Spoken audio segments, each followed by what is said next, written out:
The words of Nehemiah, son of Hakaliah. In the month of Kislev, in the 20th year, while I was in the citadel of Susa, Hanani, one of my brothers, came from Judah with some other men, and I questioned them about the Jewish remnant that had survived the exile, and also about Jerusalem. They said to me, "Those who survived the exile and are back in the province are in great trouble and disgrace. The wall of Jerusalem is broken down, and its gates have been burned with fire." When I heard these things, I sat down and wept. For some days I mourned and fasted and prayed before the God of heaven. Then I said, "Lord, God of heaven, the great and awesome God, who keeps his covenant of love with those who love him and keep his commandments, let your ear be attentive and your eyes be open to hear the prayer your servant is praying before you, day and night for your servants, the people of Israel.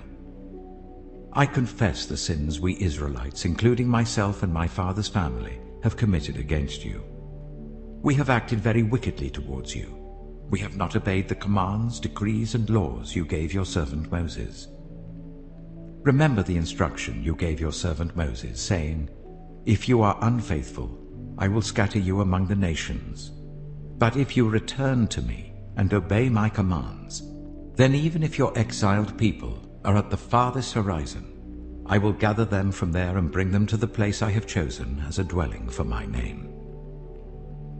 They are your servants and your people, whom you redeemed by your great strength and your mighty hand. Lord, let your ear be attentive to the prayer of this your servant, and to the prayer of your servants who delight in revering your name. Give your servant success today by granting him favor in the presence of this man."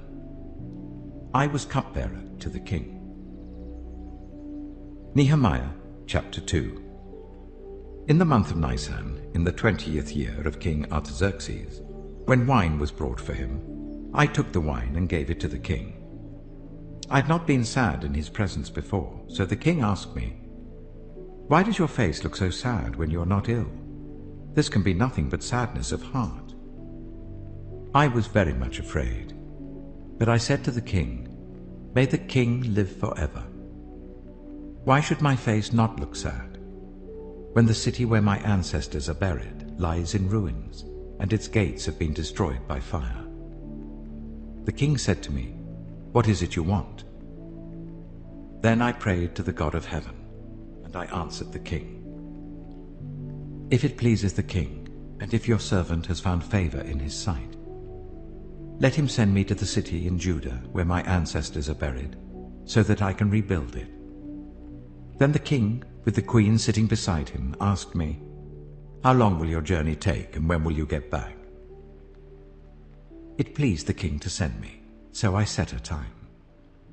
I also said to him, "If it pleases the king, may I have letters to the governors of Trans-Euphrates, so that they will provide me safe conduct until I arrive in Judah? And may I have a letter to Asaph, keeper of the royal park, so he will give me timber to make beams for the gates of the citadel by the temple, and for the city wall, and for the residence I will occupy." And because the gracious hand of my God was on me, the king granted my requests. So I went to the governors of Trans-Euphrates and gave them the king's letters. The king had also sent army officers and cavalry with me. When Sanballat the Horonite and Tobiah the Ammonite official heard about this, they were very much disturbed that someone had come to promote the welfare of the Israelites. I went to Jerusalem, and after staying there 3 days, I set out during the night with a few others. I had not told anyone what my God had put in my heart to do for Jerusalem. There were no mounts with me except the one I was riding on. By night, I went out through the valley gate towards the Jackal Well and the Dung Gate, examining the walls of Jerusalem which had been broken down, and its gates which had been destroyed by fire. Then I moved on towards the Fountain Gate and the King's Pool, but there was not enough room for my mount to get through. So I went up the valley by night, examining the wall. Finally, I turned back and re-entered through the valley gate. The officials did not know where I had gone or what I was doing, because as yet I had said nothing to the Jews or the priests or nobles or officials or any others who would be doing the work. Then I said to them, "You see the trouble we are in.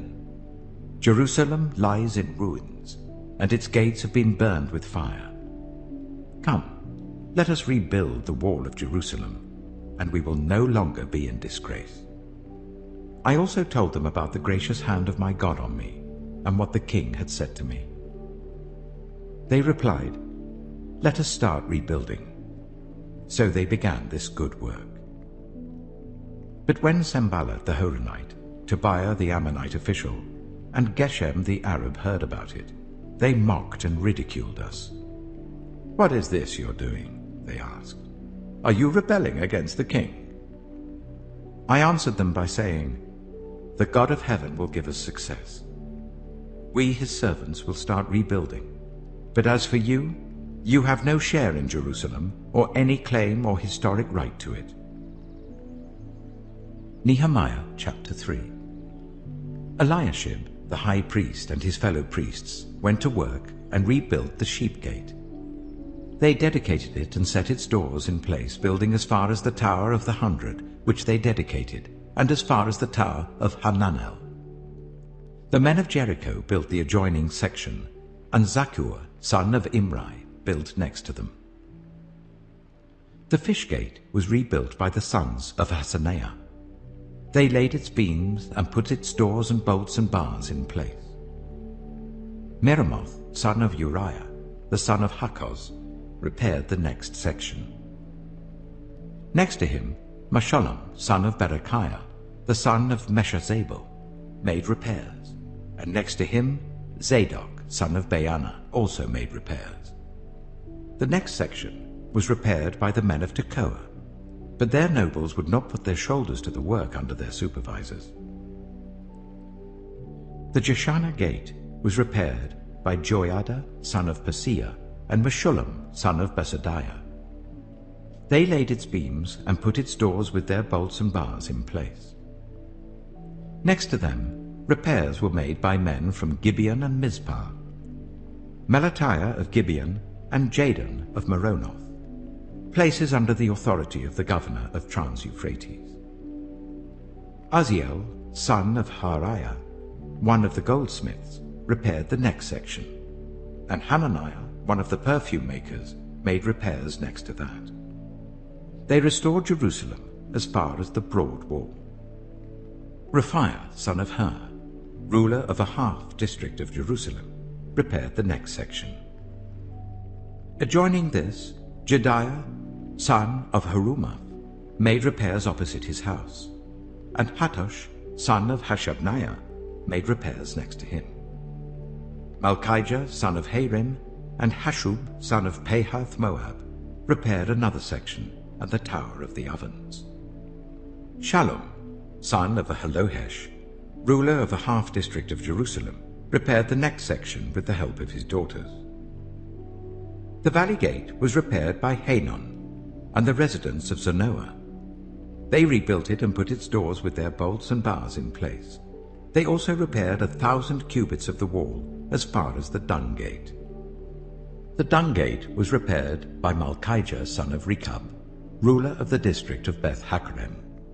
He rebuilt it and put its doors with their bolts and bars in place. The fountain gate was repaired by Shallun, son of Kolhose, ruler of the district of Mizpah. He rebuilt it, roofing it over and putting its doors and bolts and bars in place. He also repaired the wall of the pool of Siloam by the king's garden, as far as the steps going down from the city of David. Beyond him, Nehemiah, son of Azbuk, ruler of a half-district of Beth-Zur, made repairs up to a point opposite the tombs of David, as far as the artificial pool and the house of the heroes. Next to him, the repairs were made by the Levites, under Rehum, son of Bani. Beside him, Hashabiah, ruler of half the district of Keilah, carried out repairs for his district. Next to him, the repairs were made by their fellow Levites, under Binnui, son of Henadad, ruler of the other half-district of Keilah. Next to him, Ezer, son of Jeshua, ruler of Mizpah, repaired another section, from a point facing the ascent to the armory, as far as the angle of the wall. Next to him, Baruch, son of Zebai, zealously repaired another section, from the angle to the entrance of the house of Eliashib, the high priest. Next to him, Meremoth, son of Uriah, the son of Hakkoz, repaired another section, from the entrance of Eliashib's house to the end of it.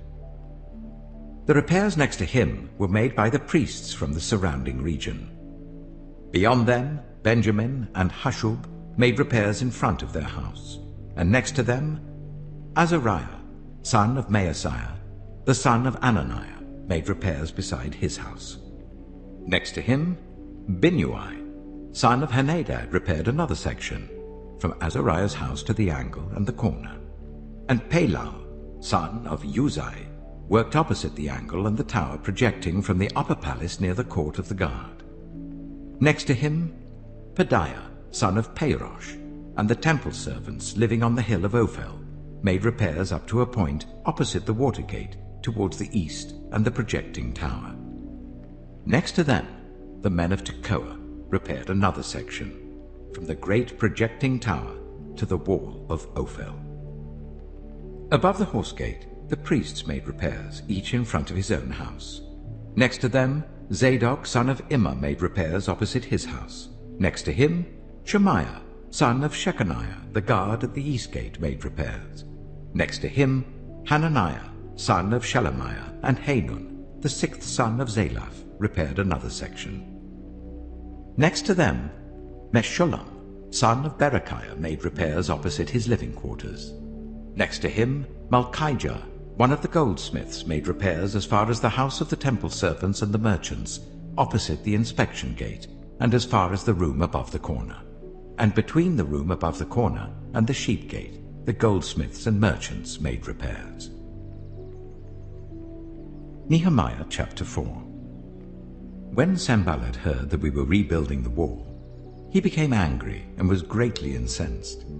He ridiculed the Jews, and in the presence of his associates and the army of Samaria, he said, "What are these feeble Jews doing? Will they restore their wall? Will they offer sacrifices? Will they finish in a day? Can they bring the stones back to life from those heaps of rubble, burned as they are?" Tobiah the Ammonite, who was at his side, said, "What they are building, even a fox climbing up on it would break down their wall of stones." Hear us, our God, for we are despised. Turn their insults back on their own heads. Give them over as plunder in a land of captivity. Do not cover up their guilt or blot out their sins from your sight, for they have thrown insults in the face of the builders. So we rebuilt the wall till all of it reached half its height, for the people worked with all their heart. But when Sanballat, Tobiah, the Arabs, the Ammonites, and the people of Ashdod heard that the repairs to Jerusalem's walls had gone ahead and that the gaps were being closed, they were very angry. They all plotted together to come and fight against Jerusalem and stir up trouble against it.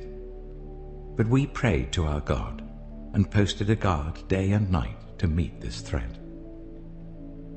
Meanwhile, the people in Judah said, "The strength of the laborers is giving out, and there is so much rubble that we cannot rebuild the wall." Also our enemies said, "Before they know it or see us, we will be right there among them, and will kill them and put an end to the work."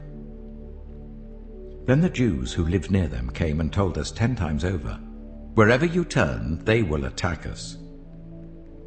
Therefore I stationed some of the people behind the lowest points of the wall at the exposed places, posting them by families with their swords, spears, and bows.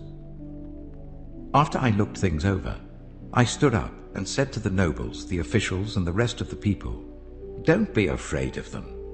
Remember the Lord, who is great and awesome, and fight for your families, your sons and your daughters, your wives and your homes."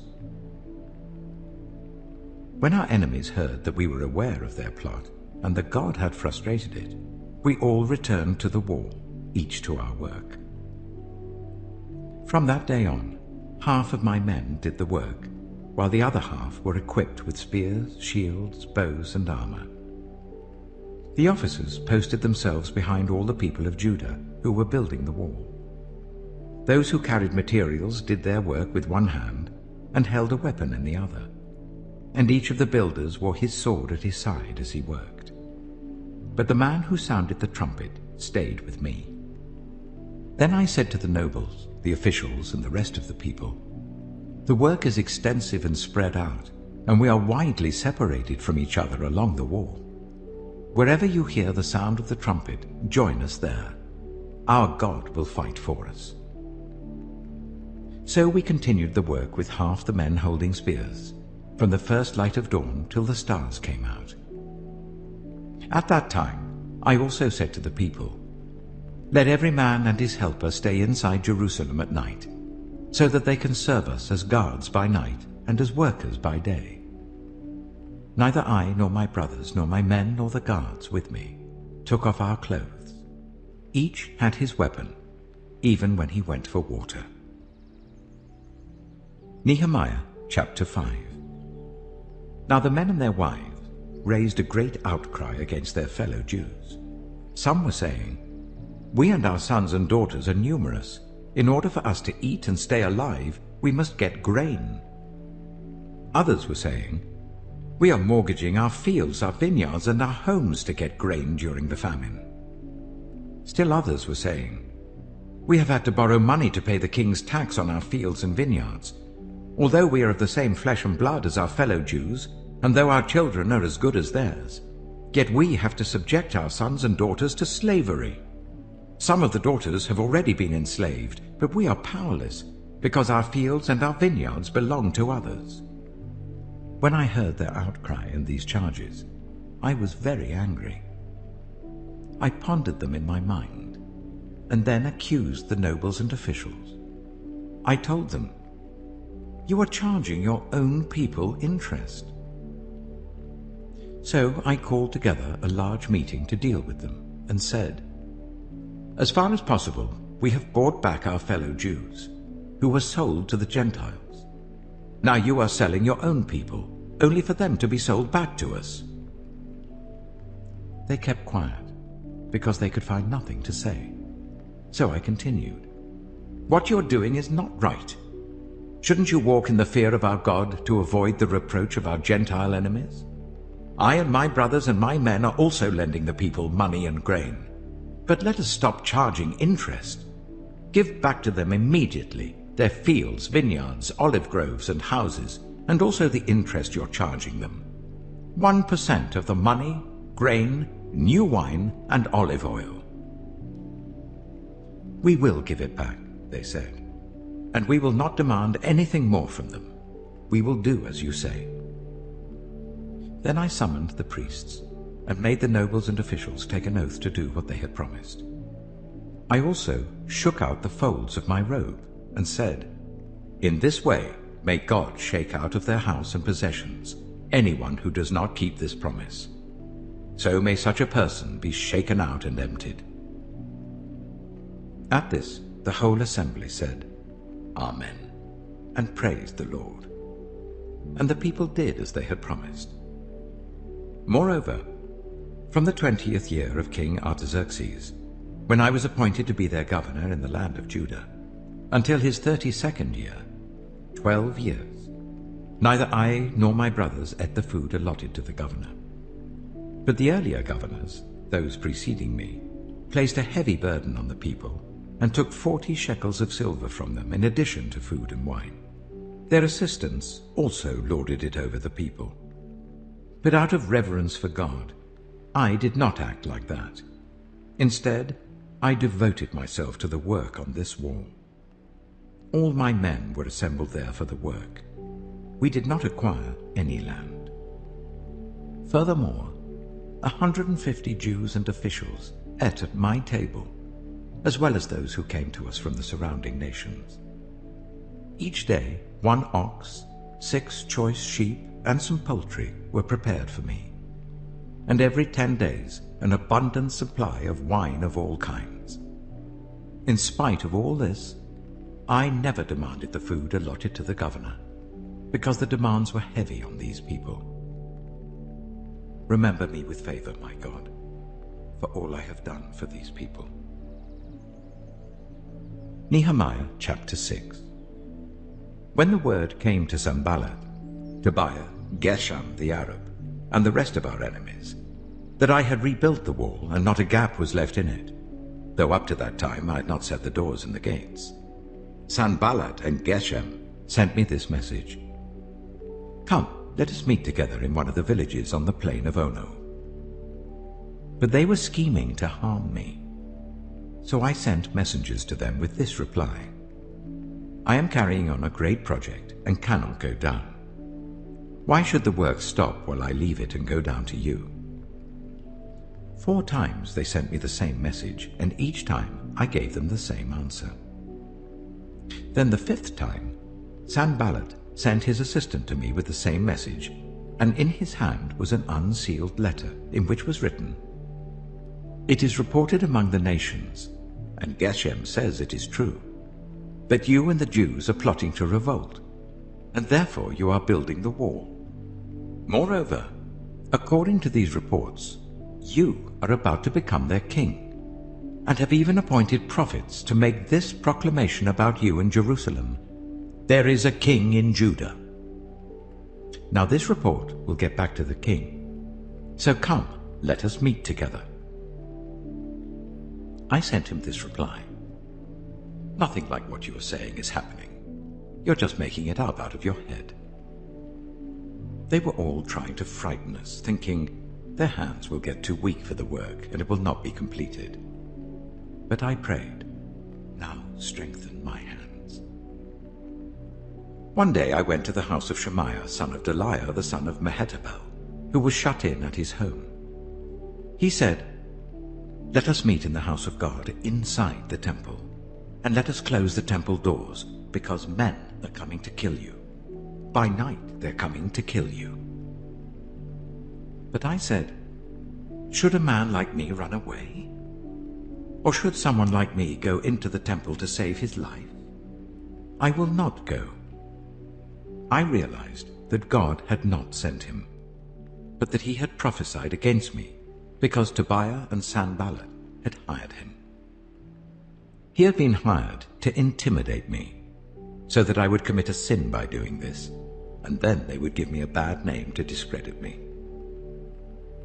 Remember Tobiah and Sanballat, my God, because of what they have done. Remember also the prophet Noadiah, and how she and the rest of the prophets have been trying to intimidate me. So the wall was completed on the 25th of Elul, in 52 days. When all our enemies heard about this, all the surrounding nations were afraid and lost their self-confidence, because they realized that this work had been done with the help of our God. Also, in those days, the nobles of Judah were sending many letters to Tobiah, and replies from Tobiah kept coming to them. For many in Judah were under oath to him, since he was son-in-law to Shechaniah son of Arah, and his son Jehohanan had married the daughter of Meshullam son of Berechiah. Moreover, they kept reporting to me his good deeds, and then telling him what I said, and Tobiah sent letters to intimidate me. Nehemiah chapter 7. After the wall had been rebuilt, and I had set the doors in place, the gatekeepers, the musicians, and the Levites were appointed. I put in charge of Jerusalem my brother Hanani, along with Hananiah, the commander of the citadel, because he was a man of integrity and feared God more than most people do. I said to them, "The gates of Jerusalem are not to be opened until the sun is hot. While the gatekeepers are still on duty, make them shut the doors and bar them. Also appoint residents of Jerusalem as guards, some at their posts and some near their own houses." Now the city was large and spacious, but there were few people in it, and the houses had not yet been rebuilt. So my God put it into my heart to assemble the nobles, the officials, and the common people for registration by families. I found the genealogical record of those who had been the first to return, This is what I found written there. These are the people of the province who came up from the captivity of the exiles, whom Nebuchadnezzar king of Babylon had taken captive. They returned to Jerusalem and Judah, each to his own town, in company with Zerubbabel, Joshua, Nehemiah, Azariah, Rehemiah, Nehemiah, Mordecai, Bilshan, Mispereth, Bigvai, Nehum, and Baanah. The list of the men of Israel. The descendants of Parosh, 2,172. Of Shephatiah, 372. Of Arah, 652. Of Pahath Moab, through the line of Joshua and Joab, 2,818. Of Elam, 1,254. Of Zattu, 845. Of Zaccai, 760. Of Binnui, 648. Of Bebai, 628. Of Azgad, 2,322. Of Adonikam, 667. Of Bigvai, 2,067. Of Adin, 655. Of Ater, through Hezekiah, 98. Of Hashum, 328. Of Bezai, 324. Of Harif, 112. Of Gibeon, 95. The men of Bethlehem and Netophah, 188. Of Anathoth, 128. Of Beth Azmaveth, 42. Of Kiriath Jearim, Kephirah and Beeroth, 743. Of Ramah and Jebah, 621. Of Michmash, 122. Of Bethel and Ai, 123. Of the other Nebo, 52. Of the other Elam, 1,254. Of Harim, 320. Of Jericho, 345. Of Lod, Hadid, and Ono, 721. Of Seneah, 3,930. The priests. The descendants of Jediah, through the family of Jeshua, 973.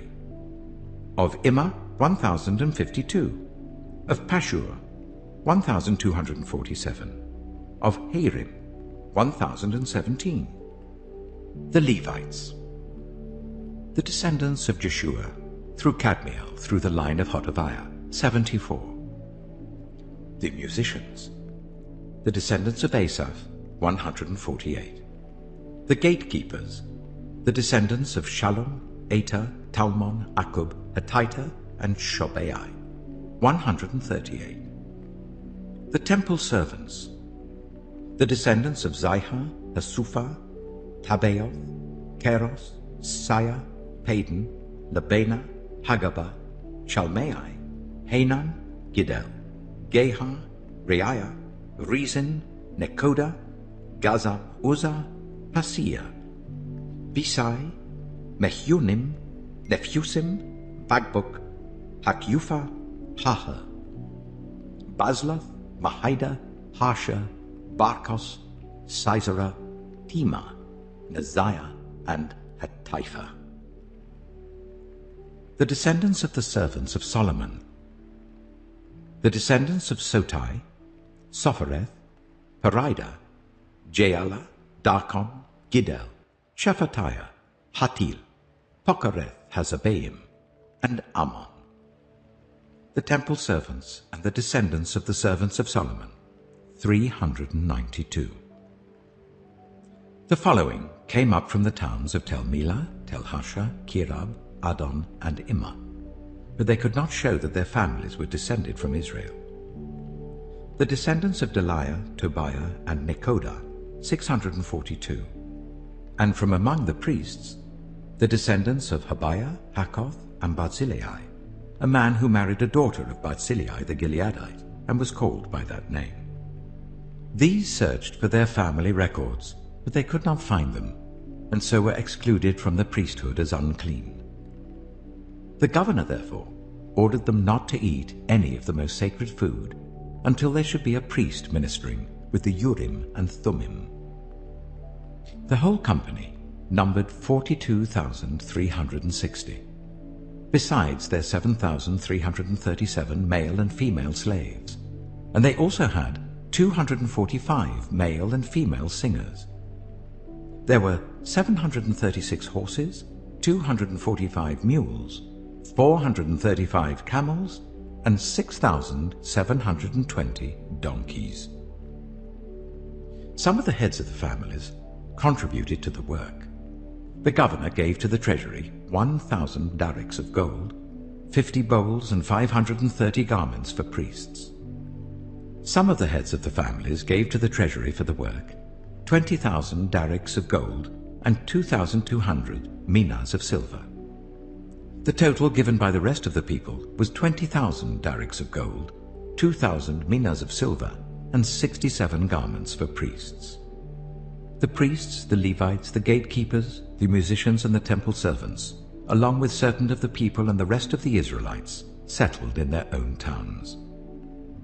When the 7th month came, the Israelites had settled in their towns. Nehemiah chapter 8. And all the people came together as one in the square before the water gate. They told Ezra, the teacher of the law, to bring out the book of the law of Moses, which the Lord had commanded for Israel. So on the first day of the 7th month, Ezra the priest brought the law before the assembly, which was made up of men and women and all who were able to understand. He read it aloud from daybreak till noon, as he faced the square before the water gate in the presence of the men, women, and others who could understand. And all the people listened attentively to the book of the law. Ezra, the teacher of the law, stood on a high wooden platform built for the occasion.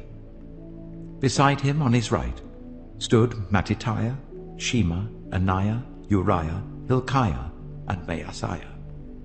And on his left were Pedaiah, Mishael, Malchijah, Hashum, Hashbaddanah, Zechariah, and Meshullam. Ezra opened the book.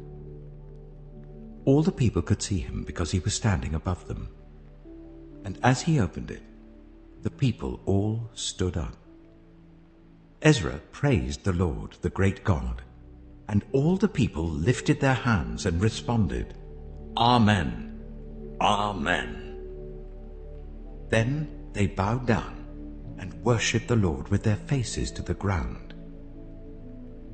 The Levites, Jeshua, Bani, Sherebiah, Jamin, Akkub, Shabbatai, Hodiah, Maaseiah, Kelita, Azariah, Jozabad, Hanan, and Pelaiah, instructed the people in the law while the people were standing there. They read from the book of the law of God, making it clear and giving the meaning so that the people understood what was being read.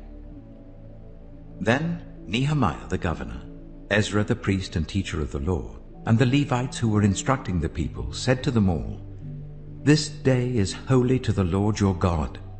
Do not mourn or weep. For all the people had been weeping as they listened to the words of the law.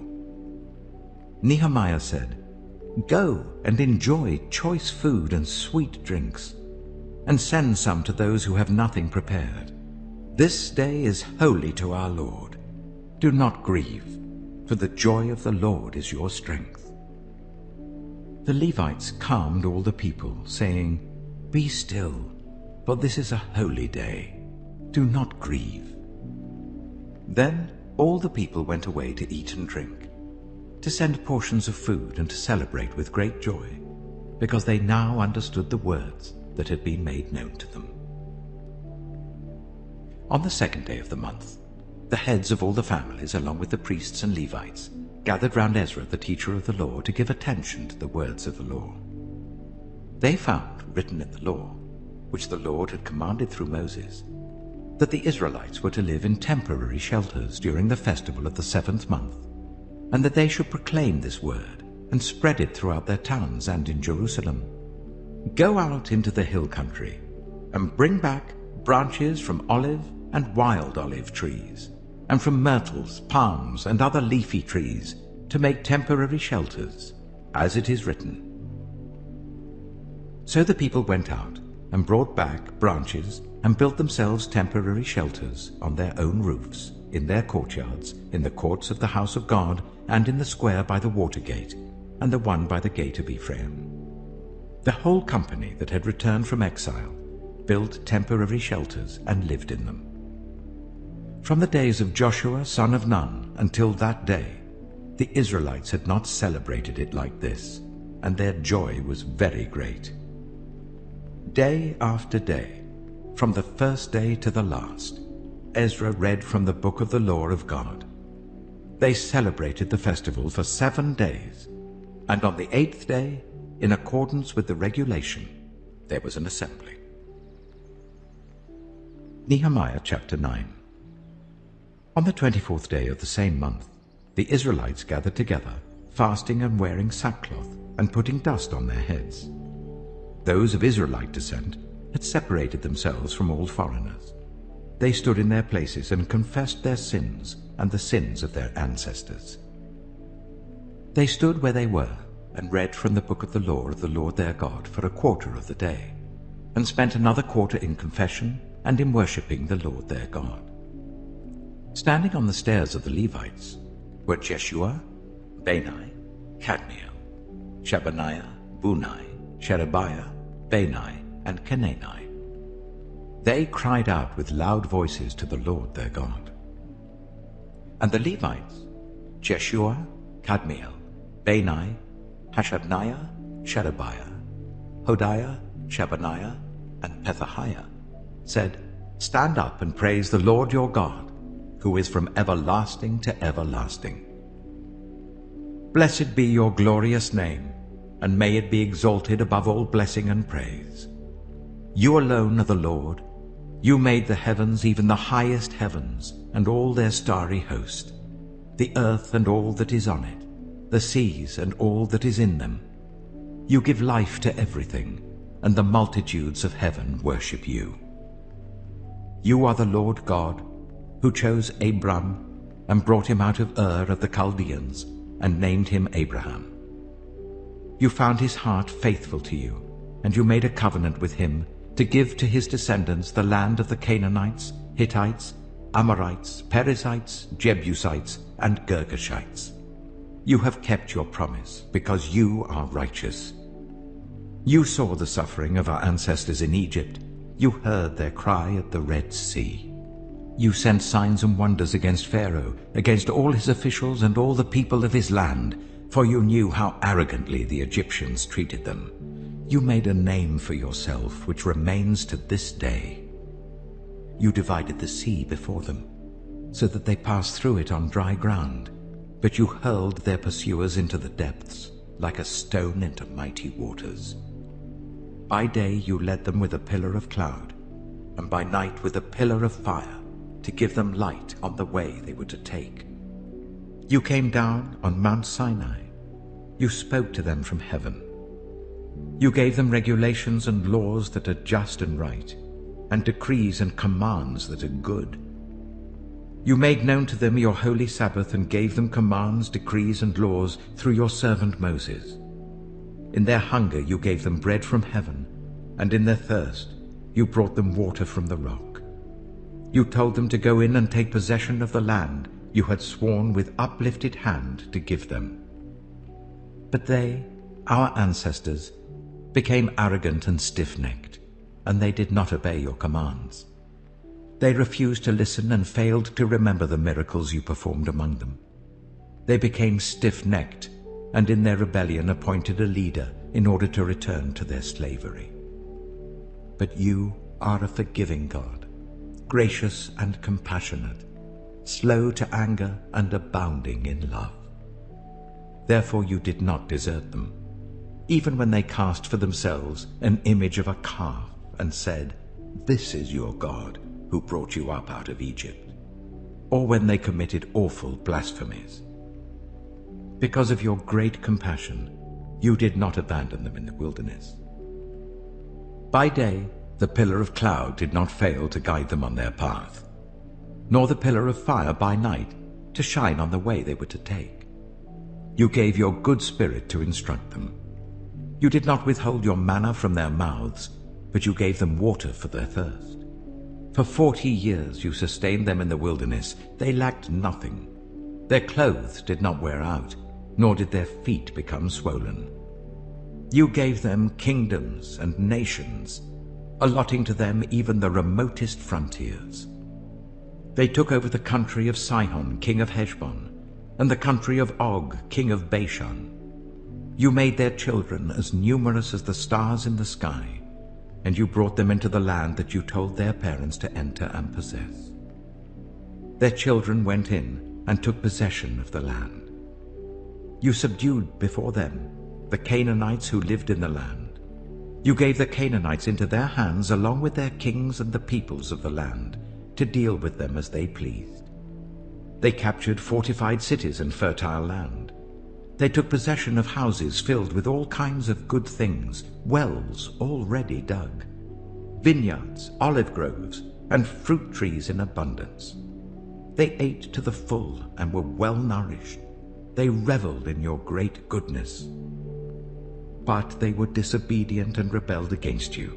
They turned their backs on your law. They killed your prophets, who had warned them in order to turn them back to you. They committed awful blasphemies.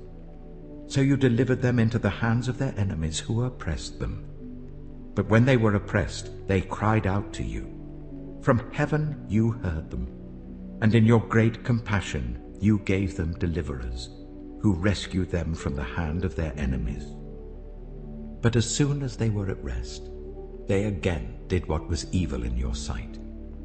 Then you abandoned them to the hand of their enemies, so that they ruled over them. And when they cried out to you again, you heard from heaven, and in your compassion you delivered them time after time. You warned them in order to turn them back to your law, but they became arrogant and disobeyed your commands.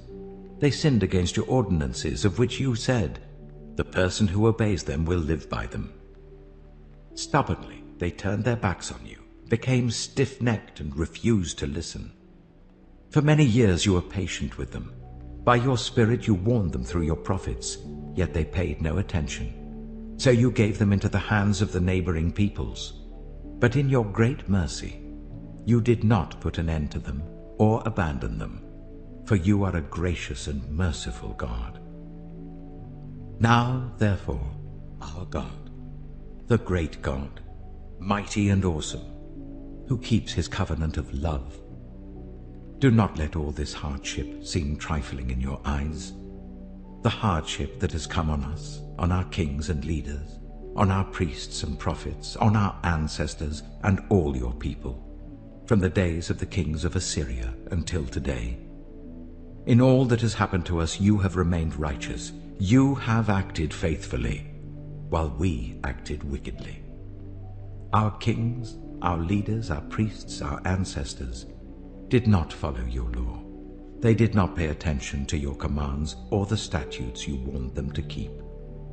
Even while they were in their kingdom, enjoying your great goodness to them in the spacious and fertile land you gave them, they did not serve you or turn from their evil ways. But see, we are slaves today, slaves in the land you gave our ancestors, so that they could eat its fruit and the other good things it produces. Because of our sins, its abundant harvest goes to the kings you have placed over us. They rule over our bodies and our cattle as they please. We are in great distress.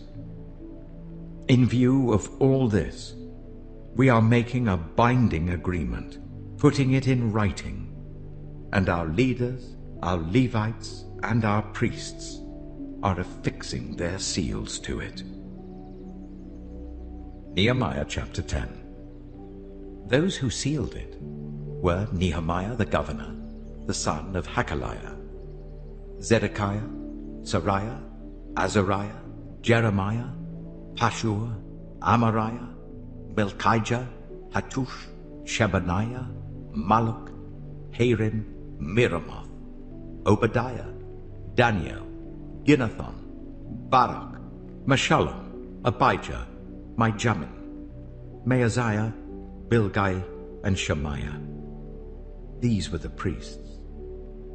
The Levites: Jeshua, son of Azaniah, Binnui, of the sons of Henadad, Kadmiel, and their associates, Shebaniah, Hodiah, Kelita, Peliah, Hanan, Micah, Rehob, Hashabiah, Zakur, Sherebiah, Shebaniah, Hodiah, Bani, and Beninu.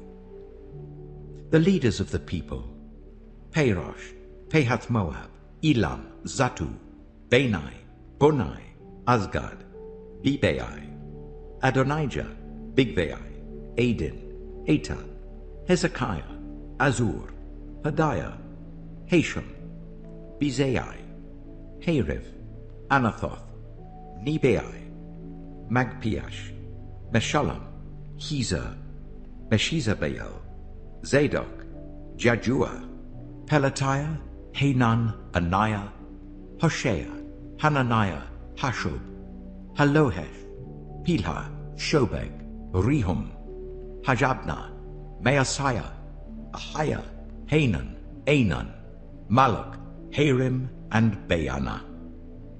The rest of the people, priests, Levites, gatekeepers, musicians, temple servants, and all who separated themselves from the neighboring peoples for the sake of the law of God, together with their wives and all their sons and daughters who were able to understand. All these now join their fellow Israelites, the nobles, and bind themselves with a curse and an oath, to follow the law of God given through Moses, the servant of God, and to obey carefully all the commands, regulations, and decrees of the Lord our Lord. We promise not to give our daughters in marriage to the peoples around us, or take their daughters for our sons. When the neighboring peoples bring merchandise or grain to sell on the Sabbath, we will not buy from them on the Sabbath or on any holy day. Every 7th year we will forego working the land, and we will cancel all debts.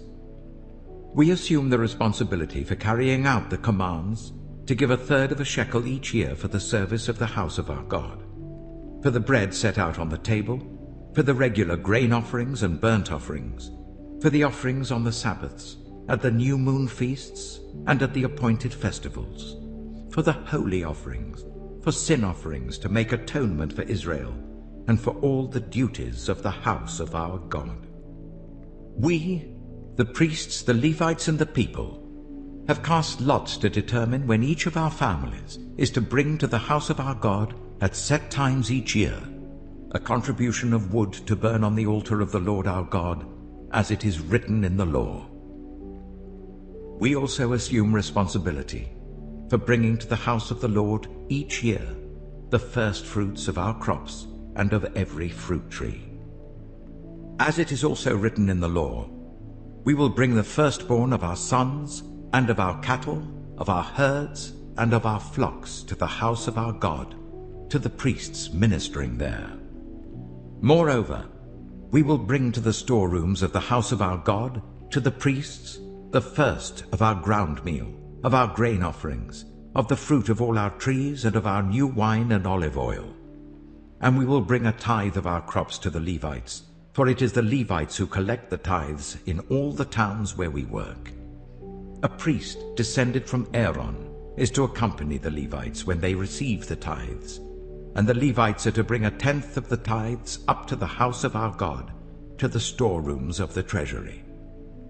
The people of Israel, including the Levites, are to bring their contributions of grain, new wine, and olive oil to the storerooms, where the articles for the sanctuary and for the ministering priests, the gatekeepers, and the musicians are also kept. We will not neglect the house of our God. Nehemiah chapter 11. Now the leaders of the people settled in Jerusalem. The rest of the people cast lots to bring one out of every 10 of them to live in Jerusalem, the holy city, while the remaining 9 were to stay in their own towns. the people commended all who volunteered to live in Jerusalem. These are the provincial leaders who settled in Jerusalem. Now some Israelites, priests, Levites, temple servants, and descendants of Solomon's servants lived in the towns of Judah, each on their own property in the various towns, while other people from both Judah and Benjamin lived in Jerusalem. From the descendants of Judah, Attiah, son of Uzziah, the son of Zechariah, the son of Amariah, the son of Shephatiah, the son of Mahalalel, a descendant of Perez, and Maaseiah, son of Baruch, the son of Kolhose, the son of Haziah, the son of Adiah, the son of Joiarib, the son of Zechariah, a descendant of Shelah. The descendants of Perez who lived in Jerusalem totaled 468 men of standing. From the descendants of Benjamin, Sallu, son of Meshullam, the son of Joed, the son of Pedaiah, the son of Koliah, the son of Maaseiah, the son of Ithiel, the son of Jeshiah, and his followers, Gabbai and Salai, 928 men. Joel, son of Zichri, was their chief officer, and Judah, son of Hasanuah, was over the new quarter of the city. From the priests, Jediah, the son of Joiarib, Jachin, Sariah, son of Hilkiah, the son of Meshullam, the son of Zadok, the son of Merioth, the son of Ahitub, the official in charge of the house of God, and their associates who carried on work for the temple, 822 men. Adiah, son of Jeroham, the son of Pelaliah, the son of Amzai, the son of Zechariah, the son of Pashur, the son of Malchijah, and his associates who were heads of families, 242 men. Amashai, son of Azarel, the son of Azai, the son of Meshillamoth, the son of Immer, and his associates who were men of standing, 128. Their chief officer was Zabdiel, son of Haggadolim. From the Levites, Shemaiah, son of Hashub, the son of Azrikam, the son of Hashabiah, the son of Bunai, Shabbatai and Josabad, two of the heads of the Levites who had charge of the outside work of the house of God, Mattaniah, son of Micah, the son of Zabdi, the son of Asaph, the director, who led in thanksgiving and prayer, Bakbukiah, second among his associates, and Abda, son of Shabuah, the son of Galal, the son of Jeduthun. The Levites in the holy city totaled 284. The gatekeepers, Akub, Talmon, and their associates who kept watch at the gates, 172 men. The rest of the Israelites, with the priests and Levites, were in all the towns of Judah, each on their ancestral property. The temple servants lived on the hill of Ophel, and Zihah and Gishpa were in charge of them. The chief officer of the Levites in Jerusalem was Ozai, son of Bani, the son of Hashabiah, the son of Mattaniah, the son of Micah. Ozai was one of Asaph's descendants, who were the musicians responsible for the service of the house of God. The musicians were under the king's orders, which regulated their daily activity. Petahiah, son of Meshezabeel, one of the descendants of Zerah, son of Judah, was the king's agent in all affairs relating to the people. As for the villages with their fields, some of the people of Judah lived in Kiriath Arba and its surrounding settlements, in Dibon and its settlements, in Jekabziel and its villages, in Jeshua, in Moleda, in Beth-Pelet, in Hazar-Shual, in Beersheba and its settlements, in Ziklag, in Makona and its settlements, in Enrimmon, in Zorah, in Jarmuth, Zanoah, Adullam and their villages, in Lachish and its fields, and Ezekah and its settlements. So they were living all the way from Beersheba to the valley of Hinnom. The descendants of the Benjaminites from Geba lived in Michmash, Ijah, Bethel and its settlements, in Anathoth, Nob and Ananiah, in Hazor, Ramah and Gittaim, in Hadid, Zeboim and Nebalat, in Lod and Ono, and in Jehoshim. Some of the divisions of the Levites of Judah settled in Benjamin. Nehemiah chapter 12. These were the priests and Levites, who returned with Zerubbabel son of Shealtiel and with Joshua. Seraiah, Jeremiah, Ezra, Amariah, Malluch, Hattush, Shechaniah, Rehum, Meremoth, Idom, Ginnethon, Abijah, Mijamin, Moadiah, Bilgah, Shemaiah, Joiarib, Jedaiah, Salu, Amok, Hilkiah, and Jedaiah. These were the leaders of the priests and their associates in the days of Joshua. The Levites were Jeshua, Binnui, Kadmiel, Sherebiah, Judah, and also Mattaniah, who together with his associates was in charge of the songs of thanksgiving. Bakbukiah and Onai, their associates, stood opposite them in the services. Joshua was the father of Joachim, Joachim the father of Eliashib, Eliashib the father of Joiada, Joiada the father of Jonathan, and Jonathan the father of Jaddua. In the days of Joachim, these were the heads of the priestly families. Of Seraiah's family, Moriah. Of Jeremiah's, Hananiah. Of Ezra's, Meshullam. Of Amariah's, Jehohanan. Of Malluch's, Jonathan. Of Shechaniah's, Joseph. Of Harim's, Adnah. Of Meremoth's, Helkai. Of Iddo's, Zechariah.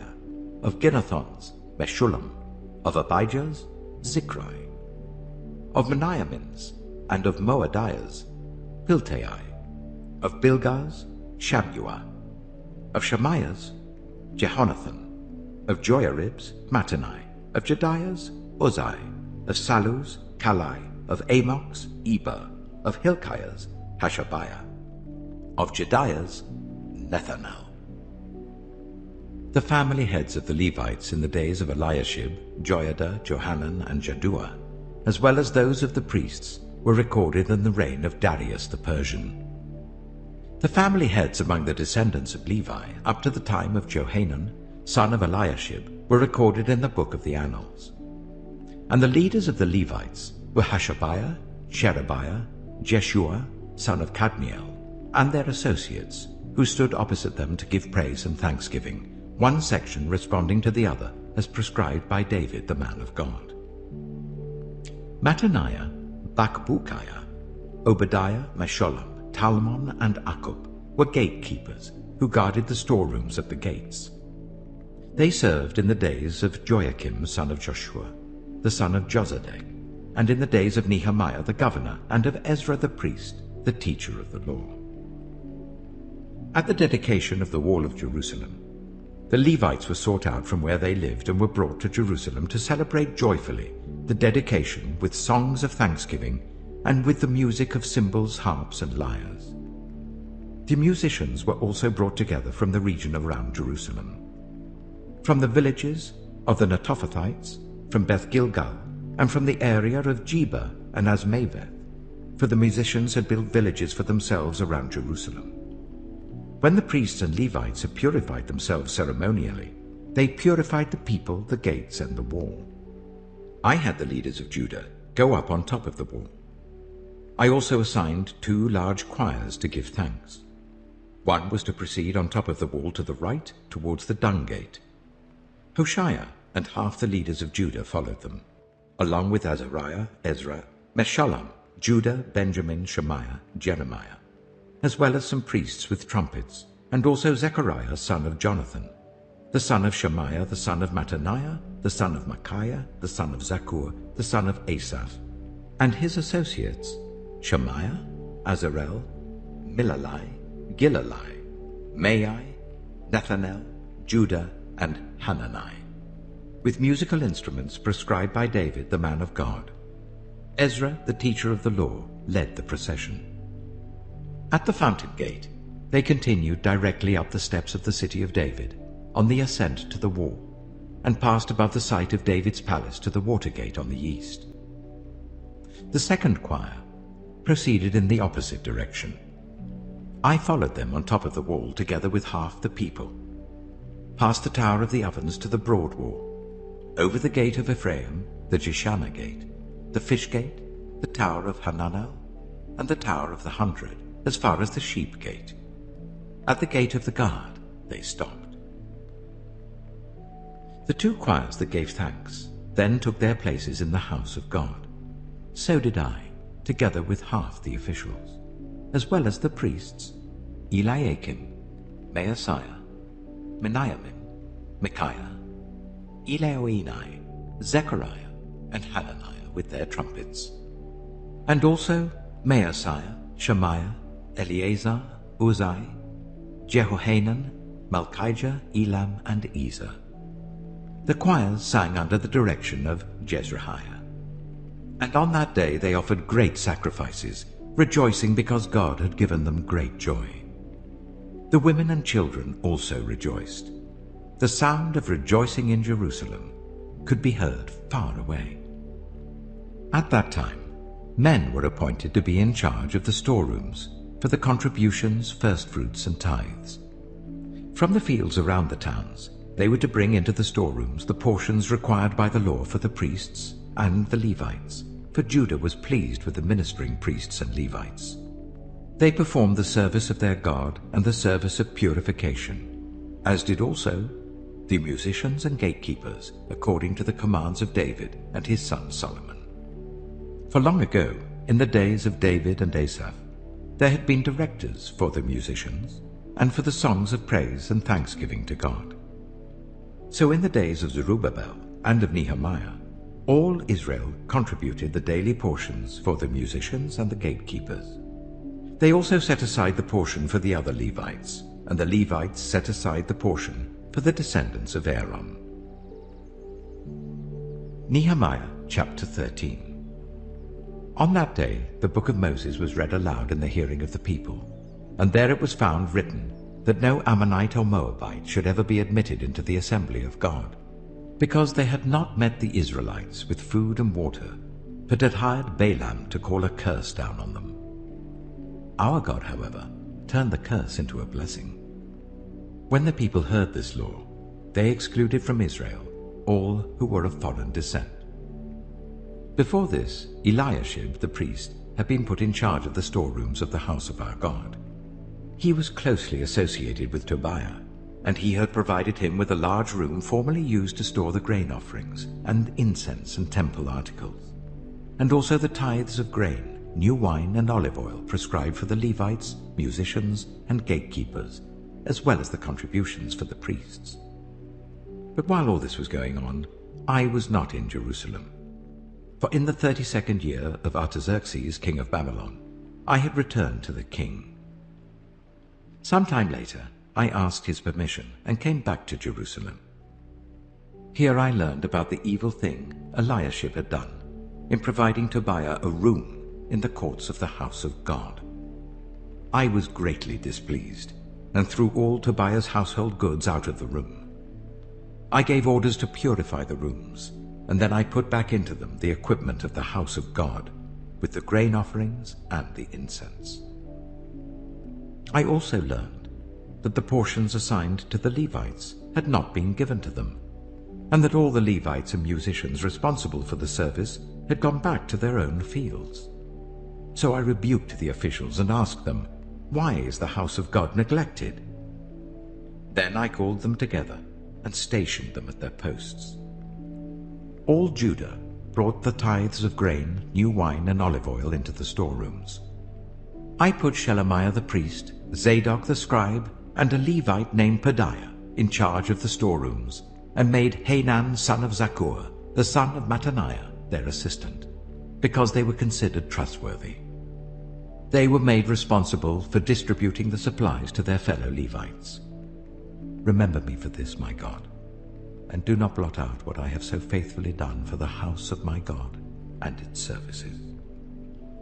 In those days, I saw people in Judah treading wine presses on the Sabbath, and bringing in grain and loading it on donkeys, together with wine, grapes, figs, and all other kinds of loads.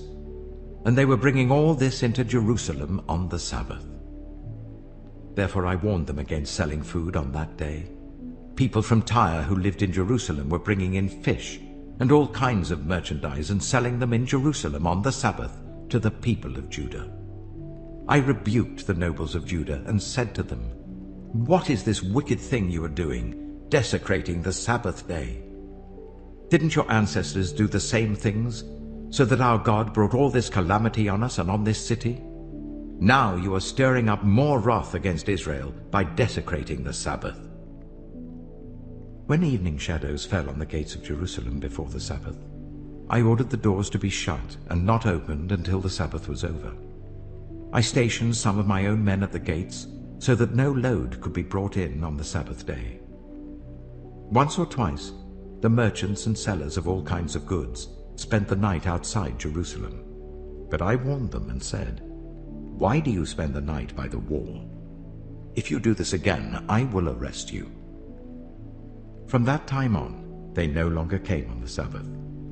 Then I commanded the Levites to purify themselves and go and guard the gates in order to keep the Sabbath day holy. Remember me for this also, my God, and show mercy to me according to your great love.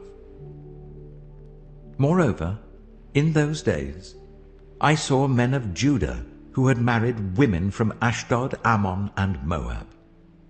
Half of their children spoke the language of Ashdod, or the language of one of the other peoples, and did not know how to speak the language of Judah. I rebuked them and called curses down on them. I beat some of the men and pulled out their hair. I made them take an oath in God's name and said, "You are not to give your daughters in marriage to their sons, nor are you to take their daughters in marriage for your sons or for yourselves." Was it not because of marriages like these that Solomon, king of Israel, sinned? Among the many nations there was no king like him. He was loved by his God, and God made him king over all Israel. But even he was led into sin by foreign women.